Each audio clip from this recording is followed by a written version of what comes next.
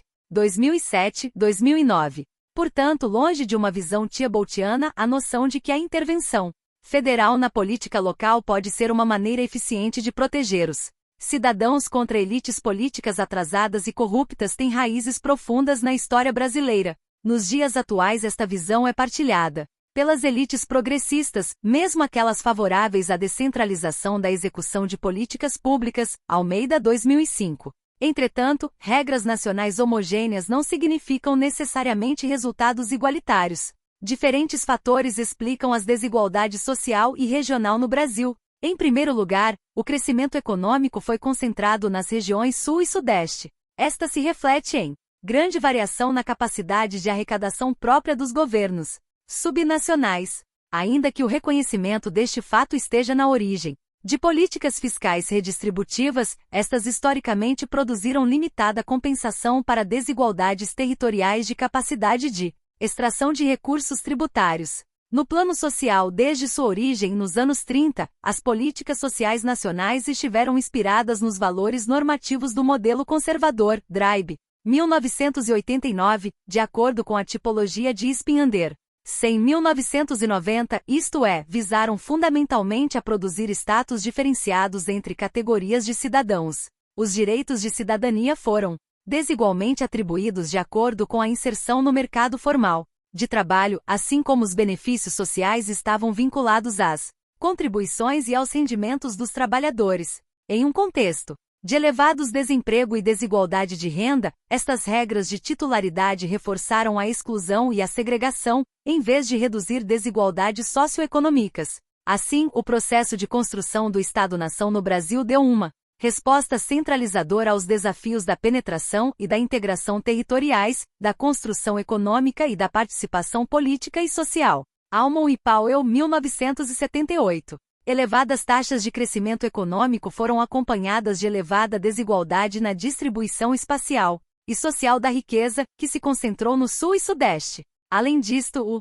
desemprego e a inserção informal no mercado de trabalho combina. Hashtag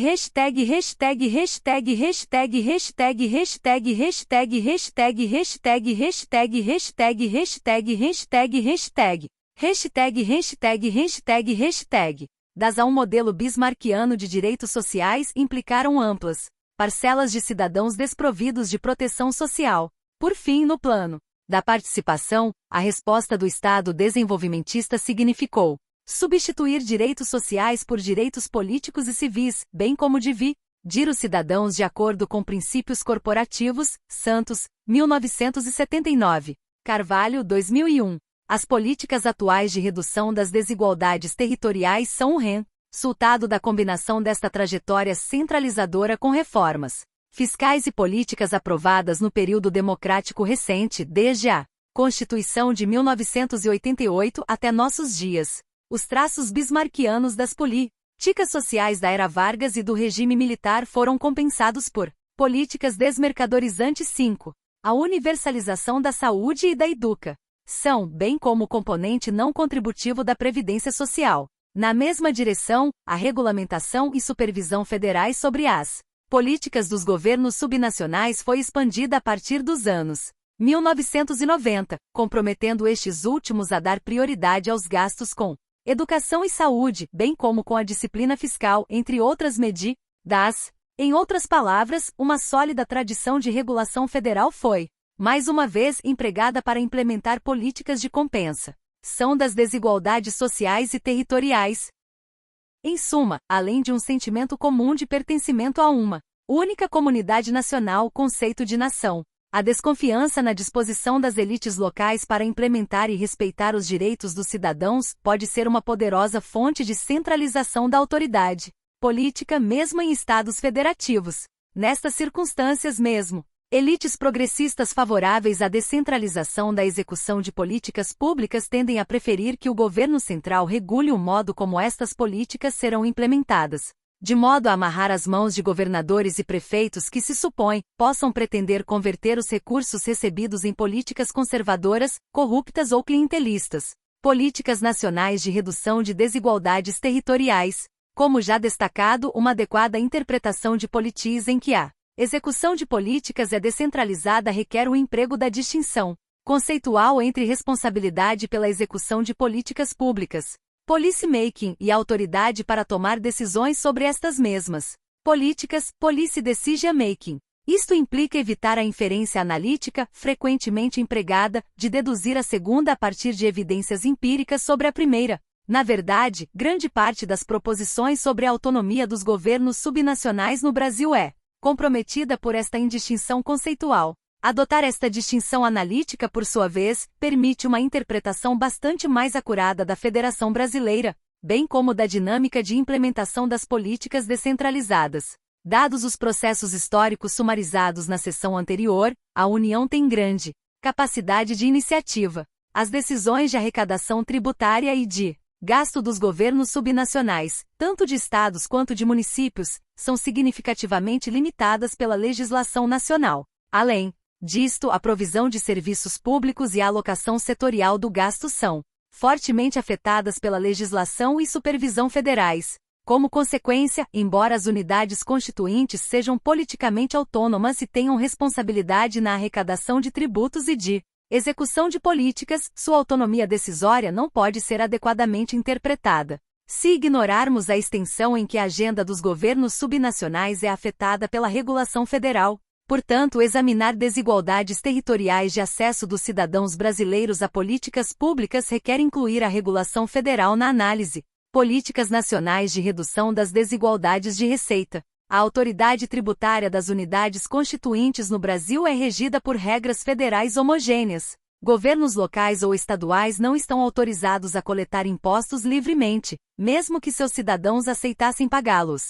Diferentemente de um mundo tiebotiano, os governos municipais no Brasil estão autorizados a taxar apenas a propriedade urbana, os serviços e a transferência de propriedade. Embora esta possa parecer uma ampla base tributária, sua autoridade tributária está limitada à definição das alíquotas de arrecadação destes impostos. Portanto, a autonomia tributária dos governos municipais no Brasil está limitada à definição das alíquotas de seus próprios impostos. Além de sua arrecadação própria, os governos municipais contam ainda com transferências, e estas, entretanto, são regidas por critérios distintos de distribuição.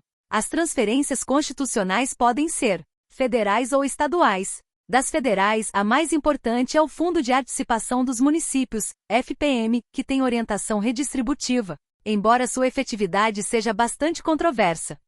Este fundo é composto por 23,5% das receitas dos dois principais impostos federais: Imposto de Renda e o Imposto sobre Produtos Industrializados, IPI. 10% são distribuídos entre as capitais, e os restantes 90% são distribuídos entre as demais cidades, sendo cada cota individual calculada por uma fórmula inversamente proporcional à população e à receita per capita do respectivo estado. Afonso e Araújo, 2006. Na prática, esta fórmula está congelada desde 1989, Rezende, 2006.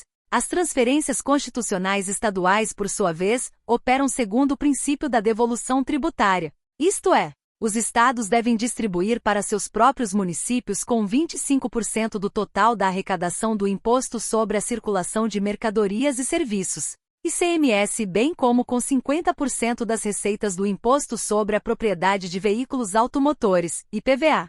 75% do montante a ser distribuído deve ser calculado segundo a arrecadação em cada jurisdição. Por fim, um terceiro componente das receitas municipais são as transferências condicionadas universais. Estas se converteram em universais a partir do final dos anos 90 e são, portanto, uma componente recente das políticas de redução das desigualdades territoriais de receita. Além disto, estão vinculadas a políticas específicas. Na saúde, tornaram-se universais desde 1988, uma vez completado o longo processo de adesão voluntária ao Sistema Único de Saúde (SUS), iniciado em 1990. Estas transferências estão vinculadas a ações de saúde, que variam desde o atendimento a serviços básicos até o atendimento hospitalar. São universais no sentido de que todos os municípios que cumpram os requisitos estabelecidos pelas normas operacionais do Ministério da Saúde estão aptos a recebê-las. Também são universais, porque quase 100% dos municípios brasileiros operam segundo as regras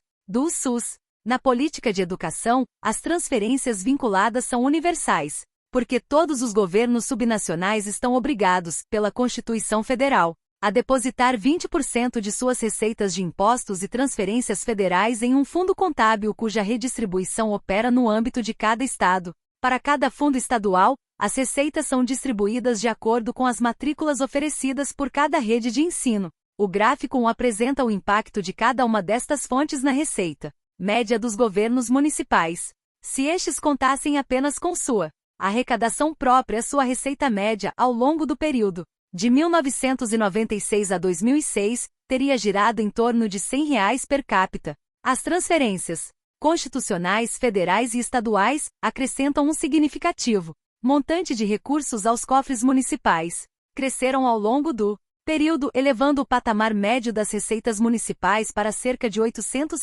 per capita em 2006. Já constituíam, contudo, de longe sua principal fonte de receita desde o início da série. As transferências condicionais universais, por sua vez, têm um impacto positivo adicional. Cresceram significativamente a partir de sua introdução, em 1988, e elevavam a receita média para cerca de R$ 1.000 em 2006. As demais transferências, como pode ser observado no gráfico, têm pequeno impacto orçamentário. O dado não é irrelevante, pois revela que o impacto das transferências negociadas sobre as receitas municipais é marginal, muito pouco expressivo quando comparado ao das demais modalidades de transferência. Portanto, a parte mais expressiva das receitas municipais está fora de barganhas políticas, posto que sua distribuição está definida por regra constitucional. Logo, embora as transferências negociadas possam ter alguma relevância nas negociações políticas entre o presidente e os parlamentares, seu impacto sobre os recursos municipais é provavelmente bem menos relevante do que se supõe. Prefeitos contam com recursos da União, independentemente de lealdades partidárias ou comportamento parlamentar. Embora recursos adicionais possam ser bem-vindos, a oferta de serviços públicos locais não depende de relações políticas, sejam elas partidárias ou individuais. Efeitos sobre a desigualdade territorial de receita. A maior parte das análises estatísticas sobre o impacto das transferências constitucionais não distingue as transferências federais das estaduais. Uma exceção é o trabalho de Biderman, 2005, que as desagregou e demonstrou que as transferências federais são progressivas e as estaduais regressivas. De fato, levar as regras da relação central-local a sério requer esta distinção, pois, como vimos acima, a alocação destas transferências é regida por princípios distintos. O gráfico 2 desagrega as diferentes fontes de receitas dos municípios brasileiros e apresenta seus respectivos coeficientes de Gini. Este está calculado para a arrecadação própria e para cada uma das fontes de receita adicionais. Os índices medem, portanto, o impacto de cada uma das fontes sobre a desigualdade de receita em relação à arrecadação direta. Assim, se os municípios brasileiros contassem apenas com os recursos de sua arrecadação própria, sua capacidade de gasto seria altamente desigual, a julgar pelo coeficiente de Gini deste indicador, próximo a 0,550 em 2006, embora declinante ao longo da série. Se os municípios brasileiros contassem apenas com as transferências constitucionais estaduais, além de sua arrecadação própria, seriam menos desiguais, pois a entrada desta fonte de receita nos cofres municipais reduz o coeficiente de Gini para um patamar em torno de 0,450, embora este fosse de 0,500 no início da série. Este patamar de desigualdade pode ser encarado como mais próximo da desigualdade efetiva da riqueza gerada nos municípios, pois as transferências estaduais são devolução tributária. Em outras palavras, a arrecadação tributária própria, somada às transferências estaduais, reflete, em grande medida, a desigualdade de atividade econômica entre os municípios brasileiros. As receitas do FPM têm significativo efeito de redução das desigualdades. Desde receita, sua entrada nos cofres municipais reduz o coeficiente de Gini para cerca de 0,300, excluídas todas as demais fontes de transferência. Isto é, se os municípios brasileiros contassem apenas com sua arrecadação própria e com as receitas do FPM, sua desigualdade de receita cairia pela metade. Lembre-se que os dados do gráfico 1 indicam que esta fonte somada às transferências constitucionais estaduais é o principal componente das receitas municipais, o Fundo de Manutenção e Desenvolvimento do Ensino Fundamental e valorização do magistério Fundef e a Norma Operacional Básica 96 NOB 96 do SUS, classificadas como transferências condiciona das universais, foram efetivamente implantados em 1998, razão pela qual a linha das transferências condicionadas universais se inicia neste ano. Seu impacto redistributivo é significativo. Se esta fosse a única fonte de receita dos municípios, além de sua arrecadação própria, seu efeito na redução das desigualdades de receita seria semelhante ao do FPM. A partir de 2003, estas passaram a ter um impacto mais significativo do que todas as demais fontes na redução das desigualdades de receita entre as jurisdições. Isoladamente são seguramente as mais redistributivas, pois em 2006 as transferências do SUS e do Fundef reduziam o coeficiente de Gini para 0,220. Entretanto, é importante não esquecer que seu impacto global sobre as receitas municipais é pequeno. Ver gráfico 1. As demais transferências, isto é, todas aquelas que não são regulamentadas pela legislação, também têm um importante efeito de redução das desigualdades, particularmente a partir de 2003. Contrariando as expectativas da teoria da escolha pública, estas transferências não parecem reforçar ou reproduzir desigualdades derivadas da riqueza instalada em cada jurisdição, ainda que seu impacto redistributivo seja mais limitado que o do FMP, ou do SUS e do Fundef combinados. Por fim, combinadas todas as fontes, a desigualdade de receita entre os municípios brasileiros gira em torno de um coeficiente de Gini de 0,280, índice muito inferior àquele derivado de uma suposta adoção da fórmula Thibautiana ou ainda, no qual a União não tivesse nenhum papel de coordenação sobre as receitas. Diferentemente, a União cumpre de maneira clara um papel de redução das desigualdades de receita entre os municípios brasileiros. Quer tomemos qualquer das transferências federais, FPM, SUS e Fundef e mesmo as transferências negociadas, os dados acima não confirmam a proposição de que as jurisdições mais ricas são aquelas que mais se beneficiam do papel redistributivo da União. Mais que isto, a redução das desigualdades não está associada a negociações políticas, orientadas à formação de coalizões de apoio ao presidente. Em vez disso, esta opera segundo mecanismos altamente previsíveis, posto que regulados por regras constitucionais ou infraconstitucionais, políticas nacionais de regulamentação e supervisão do gasto, regras que vinculam as receitas dos governos subnacionais ao gasto, em políticas específicas são um componente central das políticas federais de regulação das políticas descentralizadas. Estas limitam a autonomia decisória das unidades constituintes com relação à alocação de seus próprios recursos. Estas regras, como já mencionado anteriormente, não são um componente novo da regulação federal dos governos subnacionais no Brasil. De fato, amarrar as unidades constituintes a modalidades desejadas de gasto por meio de mandatos constitucionais foi um mecanismo adotado já na Constituição de 1946, para vincular uma pequena parcela das receitas das unidades constituintes a políticas de desenvolvimento. O mesmo princípio foi adotado em constituições posteriores. Mas, recentemente, a Emenda Camon e a Constituição de 1988 vincularam receitas dos governos municipais à educação, a RET 2005. Portanto, a novidade das vinculações adotadas pela legislação federal, a partir de meados dos anos 90, diz respeito às áreas privilegiadas e às taxas de vinculação. Pelo menos 40% das receitas municipais devem ser alocadas nas áreas de saúde e educação, respectivamente 25% para a educação, 11% e 15% para a saúde, 12%. Por outro lado, nas áreas de desenvolvimento urbano, qual seja infraestrutura urbana, habitação, transporte público e coleta do lixo, a regulamentação federal é bem mais limitada. Embora os governos municipais recebam transferências para executar estas políticas, elas não são nem universais nem regulares. Além disto, o gasto nestas políticas não é determinado constitucionalmente.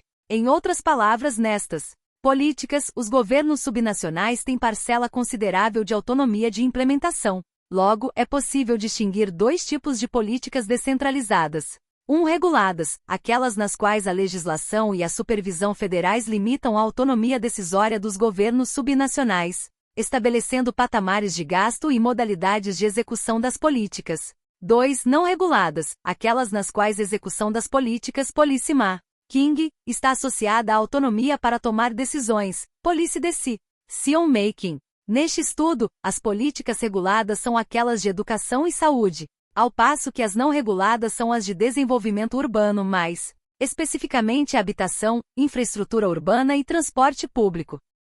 Observe-se, entretanto, que esta distinção analítica não é um atributo da política pública, mas, sim, um atributo da relação central-local que afeta, por sua vez, a autonomia decisória do nível de governo encarregado de sua execução. Em um cenário hipotético no qual uma determinação constitucional obrigasse estados e municípios a gastar 1% de suas receitas com habitação, converteria esta área em uma política regulada. Do mesmo modo, uma política federal que criasse transferências regulares e universais para a política de transporte das regiões metropolitanas, vinculando estas transferências à execução de determinados programas, converteria esta em uma política regulada nos municípios pertencentes a esta categoria.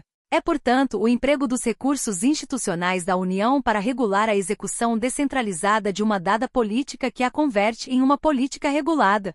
Dadas as características do federalismo brasileiro, esta possibilidade existe potencialmente para qualquer área de política pública. Efeitos das políticas de regulação do gasto. O conceito de regulação adotado neste trabalho diz respeito à regulamentação e à supervisão federais sobre as políticas executadas pelos governos subnacionais.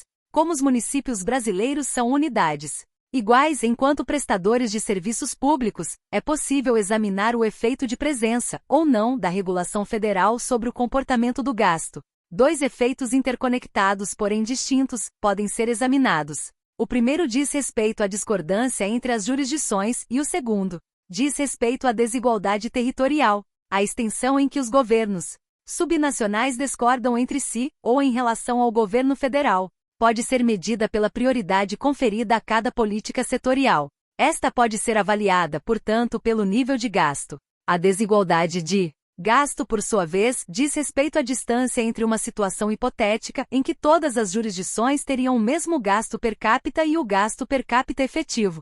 Este pode ser medido pelo coeficiente de Gini. O gráfico 3 apresenta, sob a forma de box plot, a variação do percentual de gasto em saúde para todos os municípios brasileiros no período 2002-613. Como pode ser observado, a prioridade do gasto em saúde é comparativamente alta entre os municípios brasileiros. Os percentuais variam entre 10% e 30% do gasto total. Metade dos municípios está muito próxima à mediana, que varia em torno de 20% do total das receitas municipais. Entretanto, se considerarmos todos os municípios, observe-se que há um razoável nível de discordância no sentido de que, além dos outliers, 1/4 dos municípios gasta 10 pontos percentuais acima da mediana, e a outra metade gasta comparativamente pouco em saúde. Na verdade, tende a gastar menos do que o determinado pela Constituição. O box plot do gráfico 4 apresenta os mesmos dados, porém refere-se à educação. Para metade dos municípios brasileiros, a variação na prioridade de gasto nesta área gira em torno de um valor mediano próximo a 25%, o que indica que estes atendem à regra constitucional. O intervalo de variação do conjunto dos municípios, por sua vez, está entre 10% e 50% do gasto total. Nesta política particular, embora a variação interna seja maior, encontramos um comportamento semelhante ao encontrado para a saúde. Como comportamento padrão, os municípios brasileiros conferem alta prioridade ao gasto em educação. O gráfico 5 apresenta os mesmos dados para as áreas de habitação e urbanismo. Em primeiro lugar, indicam que esta modalidade de gasto tem menor prioridade nas decisões de gasto no comportamento padrão dos municípios. 25% destes alocaram entre 0 e 5% de seus gastos nesta área. Observe-se ainda que a variação em torno da mediana, por volta de 10% do gasto total, é um pouco maior do que aquela observada para as políticas reguladas. Em suma, estes dados indicam que as políticas de habitação e infraestrutura urbana têm muito menor prioridade na agenda dos governos municipais. Por fim, o gráfico 6 apresenta as mesmas informações para o gasto em transporte público. Esta política tem claramente baixa prioridade de gasto para o conjunto dos municípios, tende a ser um comportamento bastante homogêneo, isto é, a concentração em torno da mediana, inferior a 5%, bem como 2% dos municípios aplicaram, nesse período, percentuais próximos a zero, o que em termos de agenda local, significa prioridade de equivalente teor. A despeito disto, um conjunto de outliers gasta em transporte bem mais do que o percentual compreendido entre 0 e 20% do gasto total. Em suma, as prioridades de gasto dos municípios brasileiros apresentam um claro padrão. As políticas reguladas têm alta prioridade na alocação do gasto municipal, ao passo que as políticas não reguladas não têm prioridade de gasto. Este comportamento não é resultado de um padrão aleatório, antes é explicado pelas relações central-local, isto é, pelo efeito de convergência produzido pela legislação e supervisão federais. Por outro lado, não podemos ignorar as variações na prioridade conferida às diferentes políticas. A despeito da regulação, há minorias de municípios que discordam das prioridades dos demais. Passemos ao problema da desigualdade.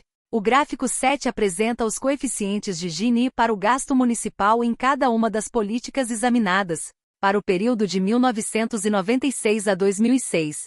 Como se pode observar, políticas reguladas e não reguladas apresentam um comportamento claramente distinto. A desigualdade horizontal de gasto nas políticas reguladas é bem menor do que nas políticas não reguladas. A despesa em educação e cultura apresentava o menor coeficiente de Gini já em 1996, 0,304. A introdução do Fundef reduziu ainda mais os índices de desigualdade no gasto, de 0,266 em 1998 para 0,232 em 2006.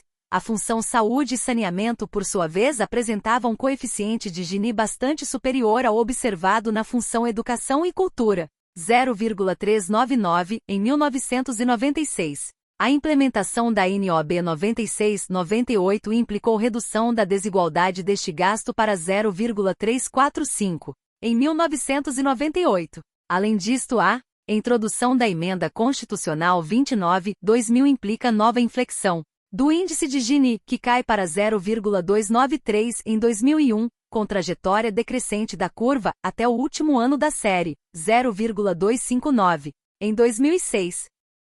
Os coeficientes das políticas reguladas ficam praticamente iguais a partir de 2004, quando as transferências condicionadas e a vinculação de receitas estão plenamente implantadas nas políticas de saúde e de educação. Isto significa que os mecanismos de regulação destas políticas produzem resultados semelhantes sobre a desigualdade horizontal de gasto. Na verdade, ambas as políticas dispõem de mecanismos muito similares de regulação, que vinculam as receitas dos governos ao gasto nestas políticas e condicionam transferências à oferta de serviços. O mesmo não pode ser dito em relação às despesas não reguladas, habitação e urbanismo, e transporte, que já apresentavam patamares mais elevados de desigualdade no início da série. O coeficiente de Gini na função habitação e urbanismo já era alto, 0,474, e se mantém bastante estável ao longo da série. Em 2006, o coeficiente de Gini desta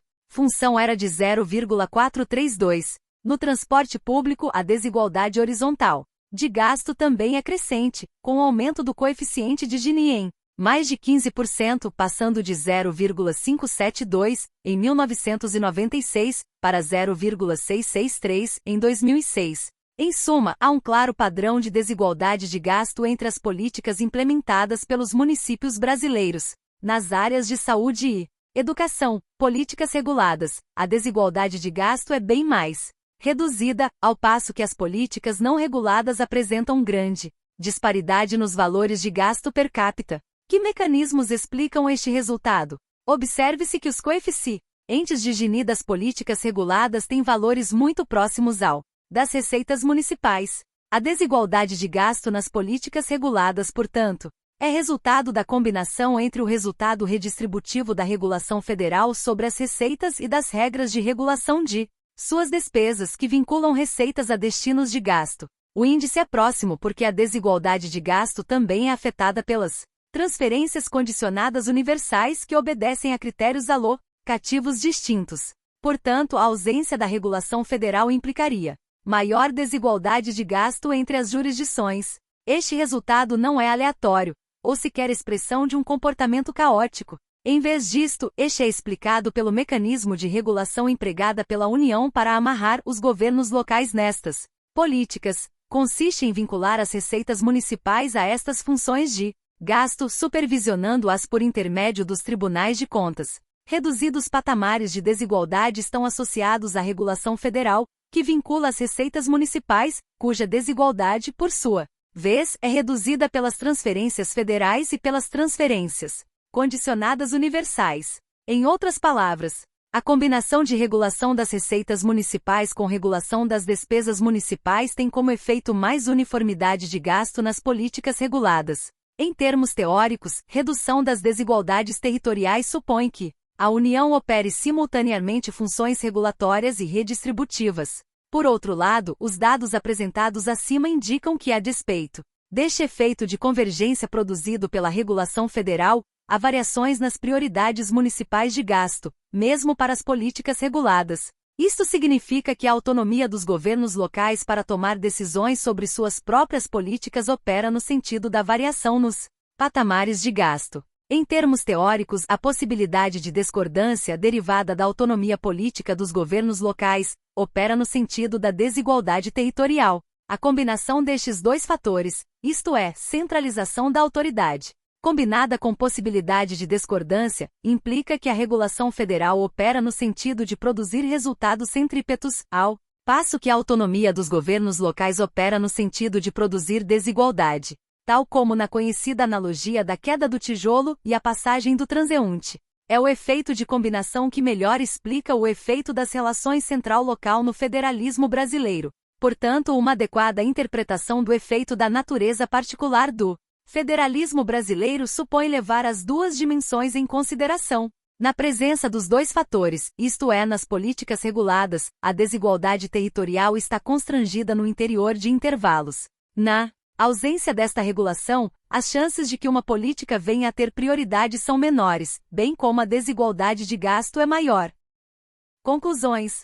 As evidências apresentadas neste artigo não confirmam a proposição de que o federalismo brasileiro possa ser adequadamente descrito como autárquico e desprovido de coordenação. Caso nossas instituições federativas produzissem, de fato, um mundo tiebotiano em que cada jurisdição tem uma estratégia dominante de competição com as demais, derivada de sua plena autonomia tributária e sobre políticas públicas, o resultado esperado seria uma corrida para baixo no gasto social. Cada jurisdição procuraria se livrar dos pobres para investir em infraestrutura e atrair contribuintes ricos e firmas. Diferente disto, os resultados expostos indicam prioridade no gasto em saúde e em educação que beneficiam predominantemente os mais pobres, bem como grande desigualdade na prioridade às políticas de infraestrutura urbana. O mecanismo explicativo deste comportamento padrão é o papel de regulamentação e de supervisão desempenhado pela União. Na mesma direção, em um federalismo dominantemente competitivo, alta desigualdade de receita entre as jurisdições seria o resultado mais provável. Este resultado não é encontrado no caso brasileiro, devido ao papel da União na redução das desigualdades de receita entre as jurisdições. Estas evidências revelam que há um trade-off entre a redução das desigualdades territoriais e a plena autonomia dos governos locais. O papel redistributivo do governo federal parece ser uma condição para reduzir desigualdades interjurisdicionais de receita e, por consequência, a desigualdade de acesso dos cidadãos a serviços públicos no interior de um Estado-nação. Na ausência das transferências, a capacidade dos municípios brasileiros para prover serviços públicos seria altamente desigual. Além disto, a regulação federal parece ser uma condição para amarrar subunidades independentes em torno de um dado objetivo nacional. O padrão de gasto dos governos locais, isto é, alta prioridade e baixa desigualdade nas políticas reguladas acompanhado de baixa prioridade e elevada desigualdade nas políticas não reguladas mostra claramente o impacto da regulação federal sobre as decisões dos governos locais. Contudo, este não é necessariamente um jogo de soma zero, pois cada nível de governo desempenha distintos papéis, enquanto a União compromete os governos locais com certas políticas por meio de suas funções regulatórias, evitando assim uma corrida para baixo no gasto. Em saúde e educação, os governos locais detêm autoridade sobre a execução das políticas Além disto, sua autonomia política lhes permite a possibilidade da discordância. Como resultado, mesmo na presença da regulação federal, ainda há espaço para decisões por parte dos governos locais, derivadas quer de sua autonomia política, quer de sua autoridade sobre a execução de políticas. Assim, em vez de um jogo de soma zero, a combinação de regulação federal com a possibilidade de discordância por parte das unidades constituintes implica uma limitação ao pleno exercício da discordância. Isto é, a extensão da discordância tende a ser constrangida pela regulação federal, ao passo que a possibilidade de discordância explica as diferenças entre as jurisdições. A regulação federal opera no sentido da uniformidade, ao passo que a autonomia local opera no sentido da variação. Nestas condições, isto é, na presença simultânea de regulação federal e autonomia local, a desigualdade entre jurisdições tende a ser delimitada, tende a variar no interior de certos intervalos.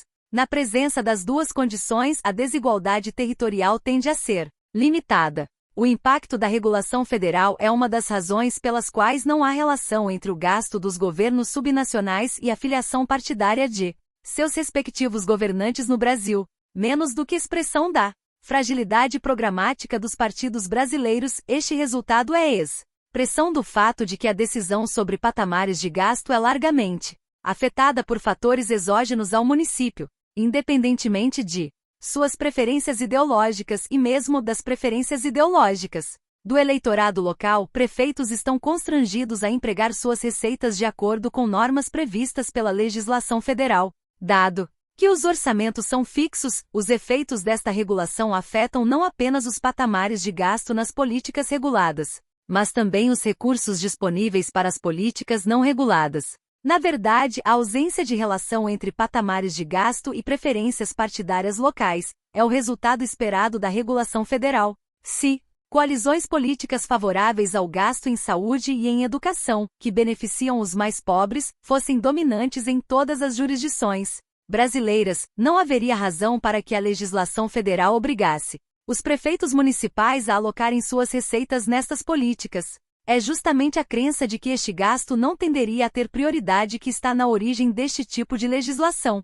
Portanto, a regulação federal visa proteger determinadas políticas, a despeito da inferioridade numérica de eleitores ou da fragilidade política de constituencies locais, cujas preferências priorizem o gasto nestas políticas. Dadas estas evidências, interpretar as transferências federais como meramente pork-barrel tende a subestimar suas natureza, origens e resultados. A parte mais expressiva das transferências federais no Brasil tem sua origem no objetivo de reduzir desigualdades territoriais de capacidade de gasto. Estas foram, historicamente, um elemento central do processo de construção do Estado brasileiro, similarmente a outras federações em que a ideia de uma comunidade nacional única prevaleceu sobre as demandas por autonomia regional. Já a Constituição de 1946 adotou as transferências intergovernamentais paralelamente a regras constitucionais que vincularam as receitas dos governos subnacionais a prioridades políticas nacionais.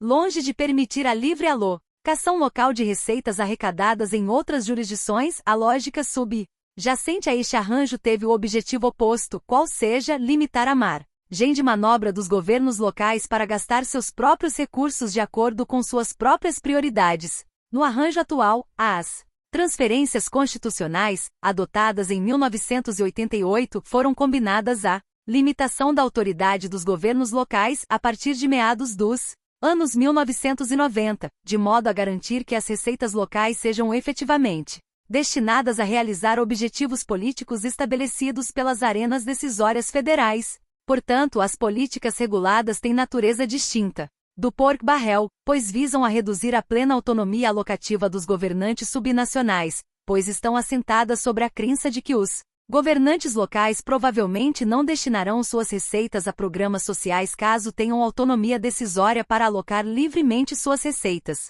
A percepção de pertencimento a uma comunidade nacional única combinada à desconfiança deste compromisso por parte das elites locais fornece justificação normativa para a autoridade da União para regular as políticas executadas pelos governos subnacionais. Recebido para publicação em abril de 2010. Versão definitiva em setembro de 2010.